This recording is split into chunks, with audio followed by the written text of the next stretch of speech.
Bonjour, je voudrais vous présenter Dr. Faiz Moïse. Il est diplômé de la faculté de médecine et pharmacie de l'Université d'État d'Haïti en 2004. Il a travaillé comme médecin généraliste à l'hôpital Sacré-Cœur de Milo de 2004 à 2006. Il a terminé sa résidence en médecine familiale à l'hôpital Southside de New York, aux États-Unis. Il a travaillé comme hospitaliste à St. Elizabeth Healthcare dans le nord de Kentucky aux États-Unis depuis 2012. You can start when you're ready. OK. OK, merci. Bonjour tout le monde. Merci, Faiz Moïse. C'est un plaisir d'être avec vous ce matin pour parler de la diarrhée causée par le Clostridium difficile. La semaine dernière, Dr. Rachid a parlé de la dysenterie amibienne. Par chance, on va, ces deux présentations se suivent. On va essayer de discuter un peu de ce que c'est que la diarrhée causée par le Clostridium difficile. Je vais m'excuser d'avance si vous entendez quelques bruits dans le fond. C'est qu'il fait très froid aujourd'hui. Les écoles sont fermées. Donc, j'ai mes enfants à la maison qui courent. Donc, si vous entendez des bruits, je vous demande de m'excuser d'avance. On va commencer par cette présentation. Prenons le cas de cette patiente probablement hypothétique ou peut-être réelle pour vous mettre dans le bain de cette présentation. Donc, notre patiente se nomme Jessica, j'ai eu 62 ans. Elle voyage très fréquemment pour aller en Asie pour son travail. Et au cours de ce voyage, Jessica, généralement, s'amuse à manger des produits plus ou moins en non cuits, comme le sushi, les huîtres. Et la dernière fois qu'elle a été en voyage, ça remonte à peu près 1 mois.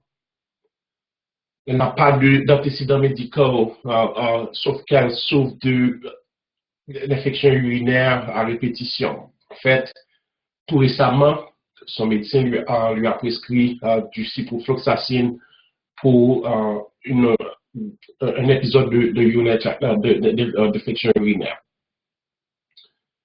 Elle se présente chez le médecin avec la douleur abdominale et une diarrhée durant 7 derniers jours. Donc, comme je vous l'ai dit, elle n'a pas d'autres antécédents médicaux sauf pour les infections urinaires à répétition. Son médecin a fait un examen physique. Voici les signes vitaux. La pression artérielle est de 12/7. Pour 80 fréquences respiratoires enfin, et sa température était de 38,4 degrés Celsius. L'examen physique, elle a une très bonne apparence, elle apparaît très bien nourrie, mais un peu déshydratée.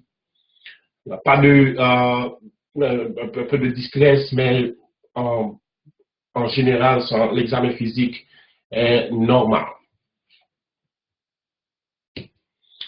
Donc, se basant sur ces informations dont nous disposons maintenant, avant d'aboutir aux examens paracliniques, on vous donne ces 5 choix pour essayer d'établir une impression clinique.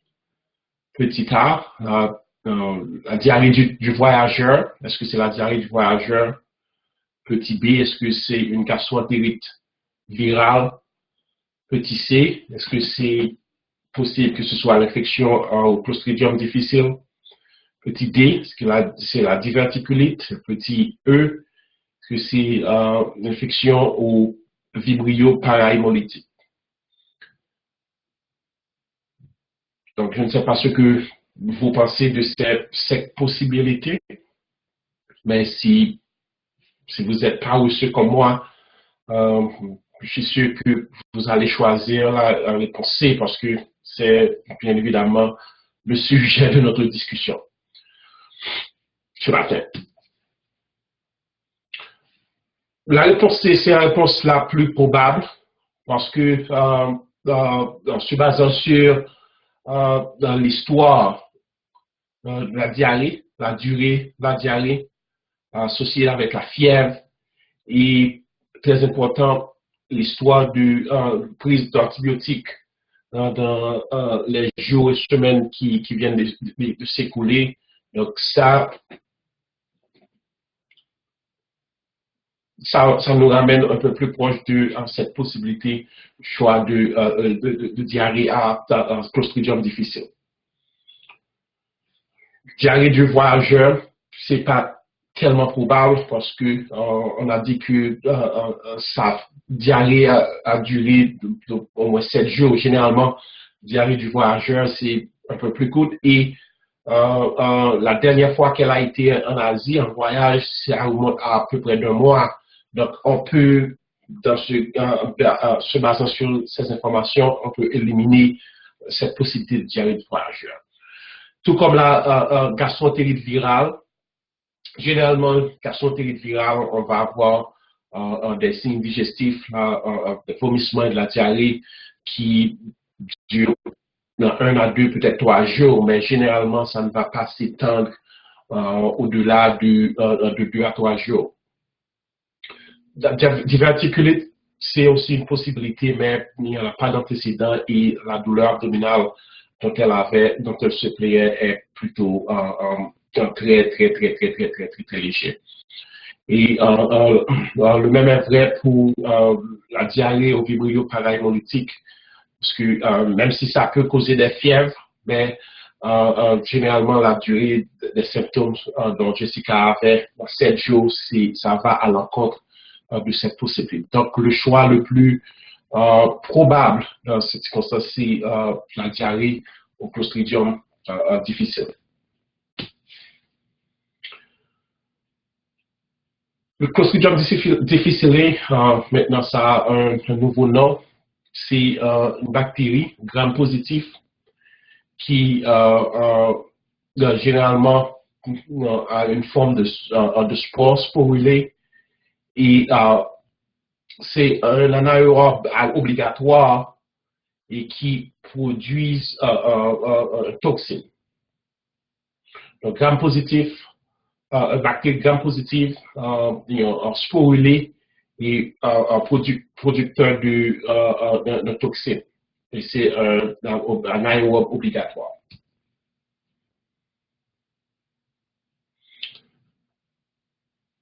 À peu près 1 à 2 ans de cela, on a, probablement, très particulièrement ici aux États-Unis, on a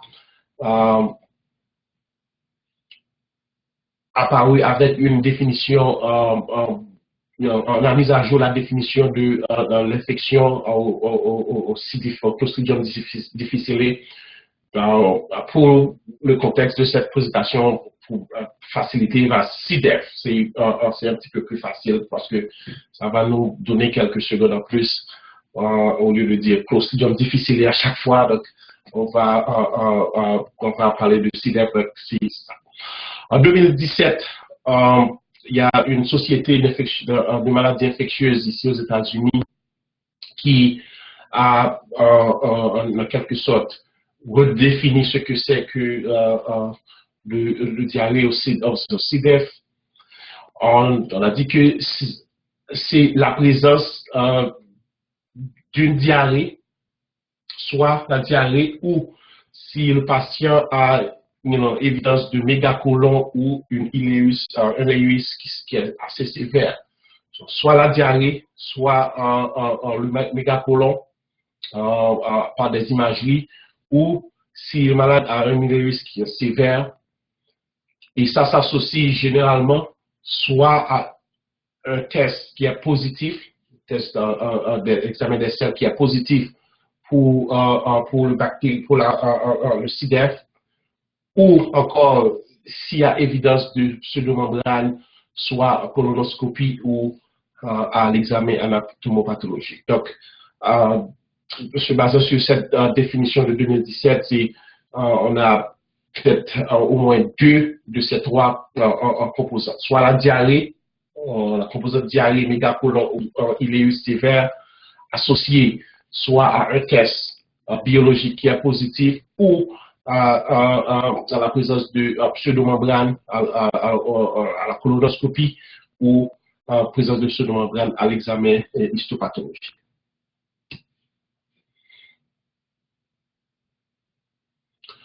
On va utiliser malheureusement les statistiques américaines pour pouvoir parler de l'épidémiologie du CIDEF. Donc, c'est une cause assez fréquente de maladies nosocomiales ici aux États-Unis.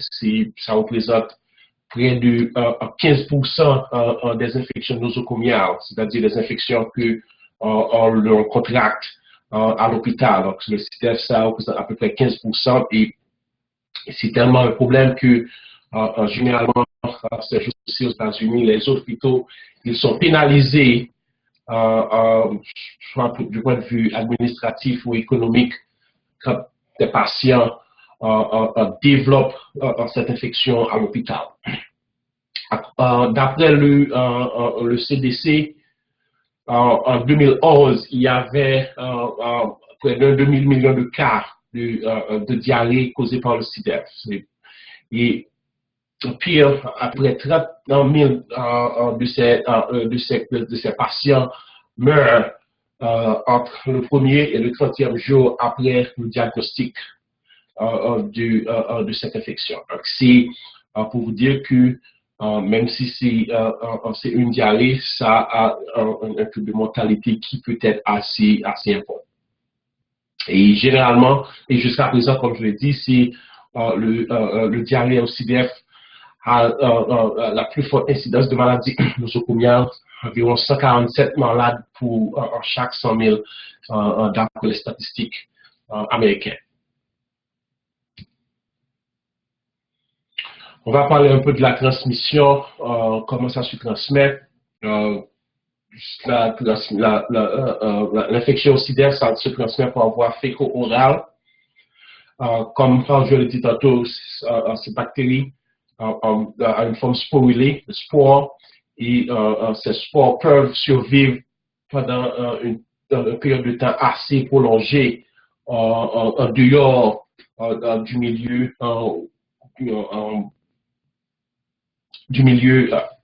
gastrique ou colonique, des voies digestives. Donc, c'est assez résistant.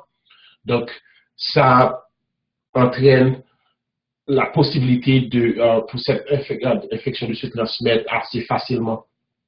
Et généralement, je dis ça, se transmet par la faute des travailleurs en soins de santé, parce que le vecteur le plus important, c'est la transmission à travers des médecins, des infirmières et des auxiliaires, finalement. Ici, encore utilisant les statistiques américaines, à peu près 10% des malades qui contractent cette infection le contractent à travers la chambre d'hôpital dont ces patients occupent. Généralement, s'il y a un patient qui est porteur d'espoir ou qui a eu l'infection, donc il y a une forte possibilité que la personne qui suive le patient précédent a une forte possibilité de contracter cette maladie. C'est pourquoi on met l'emphase sur le nettoyage assez intense des chambres après l'exéa de malade qui a eu cette infection. Et pour rendre la situation un peu plus compliquée, il y a des gens qui sont des porteurs qui portent la bactérie, mais qui ne développent pas nécessairement les infections. Même s'ils ne développent pas les infections, le fait que ces personnes sont des porteurs, ils mettent les autres hôtes susceptibles à risque de développer la maladie. Un mode de pathogénie. Et comme on l'a dit tantôt, le CIDEF produit des toxines. Et généralement, il y a deux types de toxines qu'ils peuvent produire. Il y a l'exotoxine de type A et une toxine B, et parfois un autre type qui est plus ou moins en mix, qui probablement est un peu moins virulent, mais qui peut produire des symptômes assez sévères chez des patients qui sont susceptibles. Et le cycle de vie de ces bactéries, évidemment, comme dans toute maladie infectieuse, ça va dépendre de la patiente, de l'état immunitaire de la patiente et des traitements que l'on va faire. Généralement, les toxines, que ce soit A, la toxine B, et vont entraîner une cascade de réponses inflammatoires, soit au niveau cellulaire, au niveau tissulaire, qui va résulter à la diarrhée et à la mycose tissulaire qui vont provoquer les symptômes.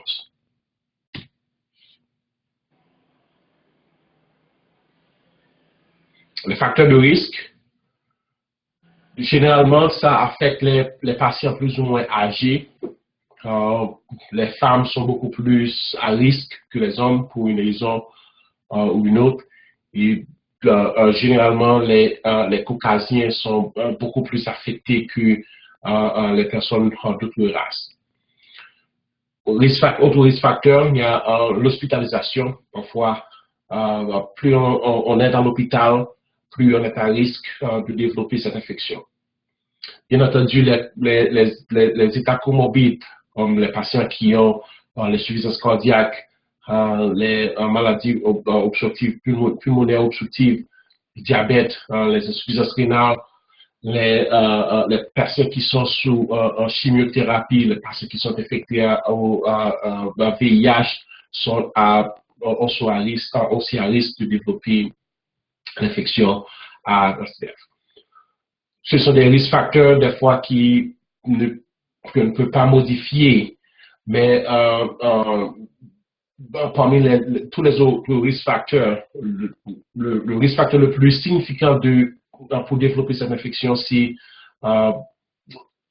le traitement avec des antibiotiques.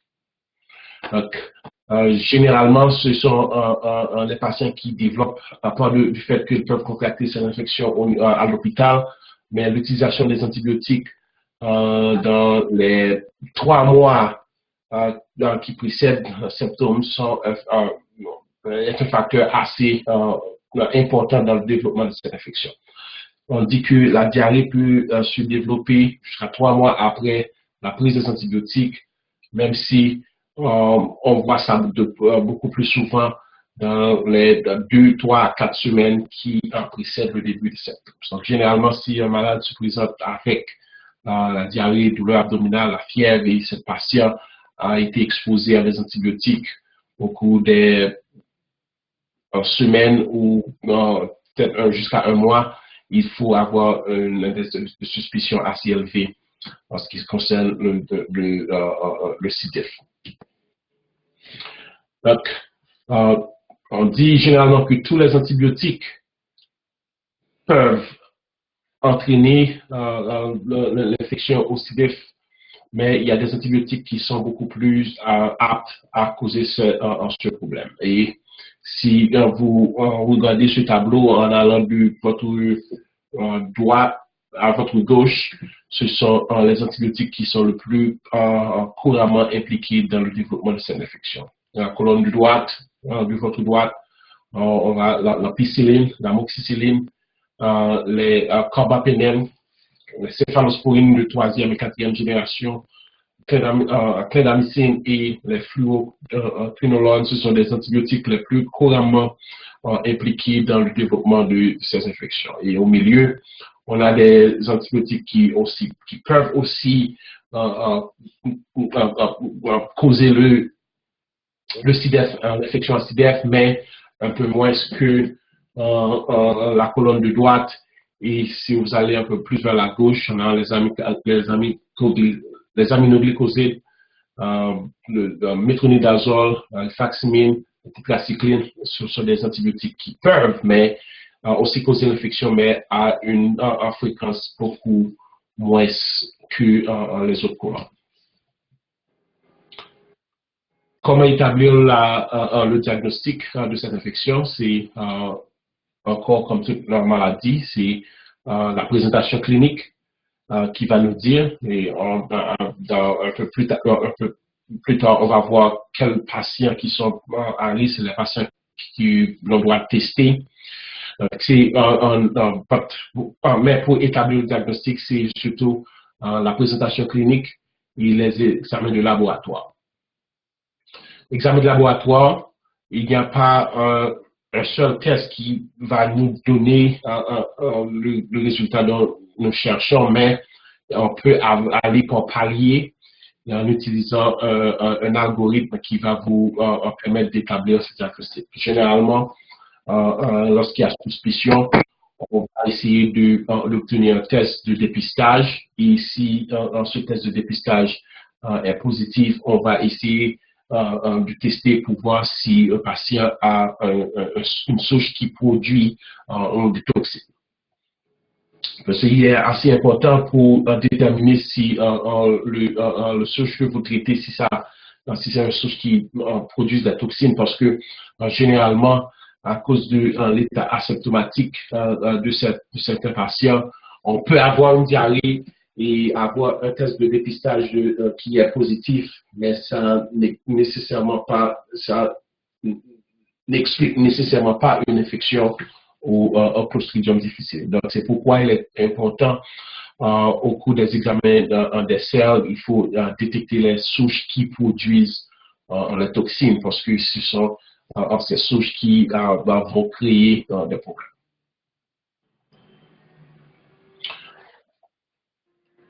Toujours dans l'établissement de diagnostic, donc les patients pour qui il faut essayer de traiter ou qu'il faut penser au diagnostic de Clostridium difficile, ce sont des patients d'après le guideline de 2017, ce sont des patients qui se présentent avec au moins 3 épisodes de diarrhée par jour pour qui on n'a pas d'autre explication, c'est-à-dire malade qui ne prenait pas de laxative, malade qui n'a aucun risque facteur pour des gastro-entérites. Donc, ce sont des patients qui se présentent avec une fièvre, avec une diarrhée non expliquée au cours des 24 dernières heures. Et généralement, cette diarrhée est faite de sels très liquides, non sanguinolentes. Et généralement, ces patients se présentent aussi avec des douleurs abdominales. Parfois, on a une fièvre et une leucocytose. Généralement, si c'est un cas qui est assez fulminant, les patients peuvent se présenter dans un état de choc avec hypotension assez sévère. Donc, toujours, il faut pour revenir sur le slide précédent, donc, il faut toujours mettre la diarrhée, les symptômes, dans le contexte avec les patients qui ont ces facteurs de risque, c'est-à-dire les gens âgés qui peut-être ont été à l'hôpital et qui ont été exposés à des antibiotiques. Il faut essayer de faire la corrélation entre les symptômes et les facteurs de risque. Parce que généralement, tous les patients qui ont une diarrhée ne souffrent nécessairement pas de cette infection. Avant d'aborder l'aspect traitement, il y a deux notions qui est important qu'on doit savoir, c'est la notion de sévérité, et deuxièmement, c'est la récurrence, parce que on va voir un peu plus tard le traitement, la sévérité et la récurrence va modifier le traitement un peu. Donc, le facteur de sévérité, on généralement définit une infection acidique comme sévère chez des patients qui se présentent avec une fièvre, généralement plus de 38,5 degrés, patient qui se présente avec une leucocytose assez importante, plus de 15 000 globules blancs, et ce sont des patients qui se présentent aussi avec une infection, avec une insuffisance rénale. Donc, insuffisance rénale, fièvre, leucocytose et état de choc. Tout ça, ce sont des patients qui ont une infection sévère. Et ça peut être aussi en fulminant si le patient se présente avec une hélice sévère, un mégacolon ou une hypotension réfractaire. Ce sont des patients qui vont nécessiter des traitements qui sont beaucoup plus avancés, beaucoup plus agressifs que ceux qui se présentent avec une infection plus sévère. Aussi, le concept de récurrence est aussi important. Il y a des patients qui se présentent avec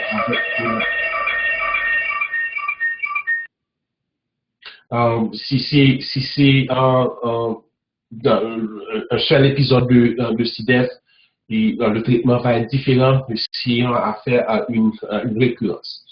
La récurrence se définit généralement comme une récurrence de diarrhée avec un test de CIDEF qui est positif, généralement 2 semaines jusqu'à 65 jours, jusqu'à 56 jours après avoir complété un traitement pour le CIDEF. Si le patient a été traité en 15 jours ou jusqu'à 56 jours après, ce même patient revient avec une diarrhée et vous testez, il y a c'est un cas de récurrence. Donc, généralement, le traitement sera un peu différent que si on traitait un épisode initial.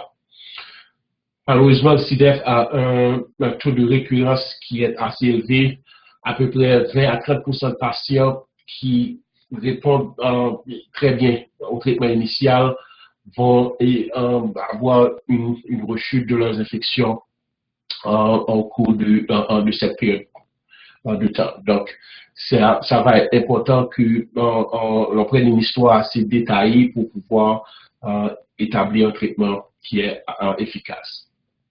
Pour le traitement, dans le temps, on savait traiter cette infection avec soit le métronidazole ou la vancomycine pour voie orale.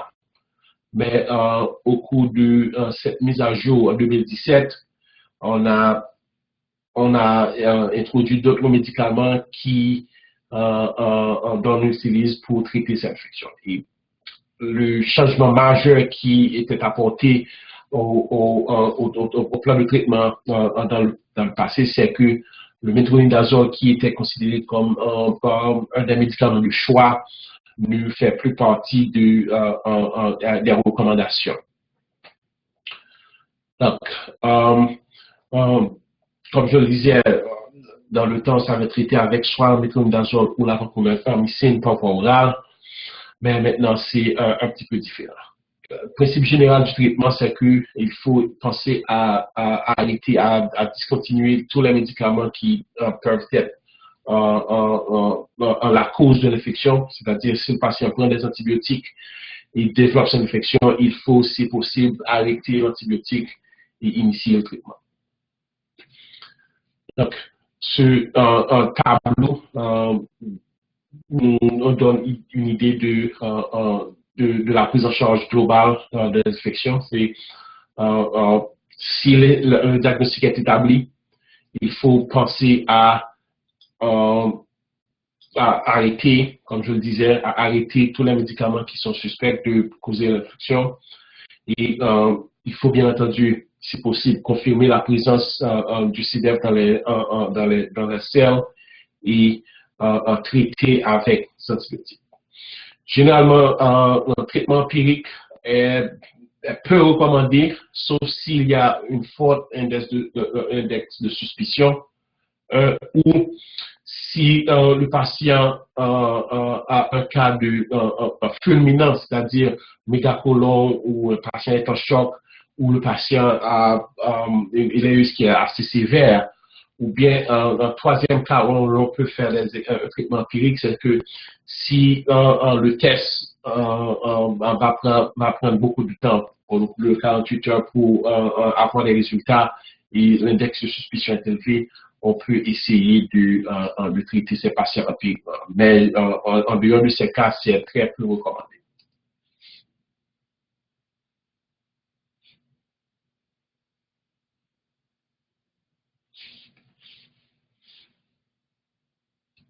Donc, it's not moving.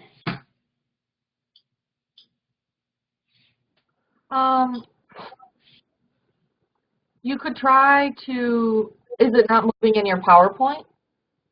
No, it's not. Mm-hmm.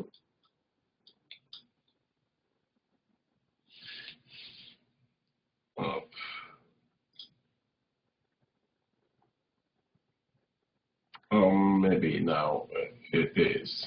I think it went to the next one. Okay, I think. There we go. All right. OK. Ce tableau résume en quelque sorte les recommandations pour le traitement.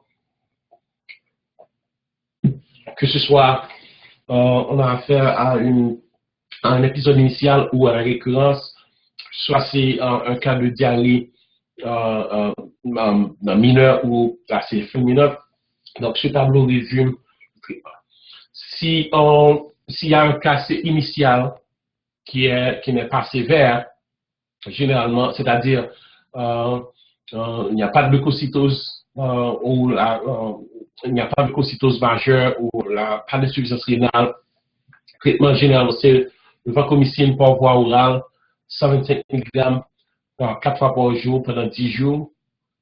C'est dans le temps, on aurait commencé avec le métronidazole. Maintenant, on commence directement avec vancomycine par voie orale. Et le médicament que l'on introduit, que l'on recommande maintenant, c'est le fidaxomicine, 200 mg 2 fois par jour pendant 10 jours. Ce sont les deux premiers médicaments que l'on utilise pour les cas initiaux et qui ne sont pas sévères. Et on dit si aucun de ces deux médicaments est disponible, c'est-à-dire si vous n'avez pas accès à la vancomycine, pas accès à la fidaxomicine, on peut utiliser le métronidazole 500 mg 3 fois par jour pendant 10 jours. Mais c'est si et seulement si ces deux autres médicaments ne sont pas disponibles. Maintenant, si on a un cas de CIDEF qui est sévère, premier épisode, cas sévère, c'est-à-dire qu'il y a une fièvre plus de 38 degrés, plus de 5 de leucocytose avec un taux de globules blancs de plus de 15 000, il y a une insuffisance rénale. Donc, le traitement initial, c'est commencer directement avec le vancomycine, 125 mg 4 fois par jour pendant 10 jours, ou encore le fidaxomicine, 200 mg 2 fois par jour pendant 10 jours. Mais si c'est un cas sévère, si c'est un cas fulminant, c'est-à-dire si le patient se présente en état de choc, ou s'il y a iléus, ou s'il y a un mégacolon, on va utiliser le vancomycine à une dose beaucoup plus élevée, jusqu'à 500 mg 4 fois par jour, soit par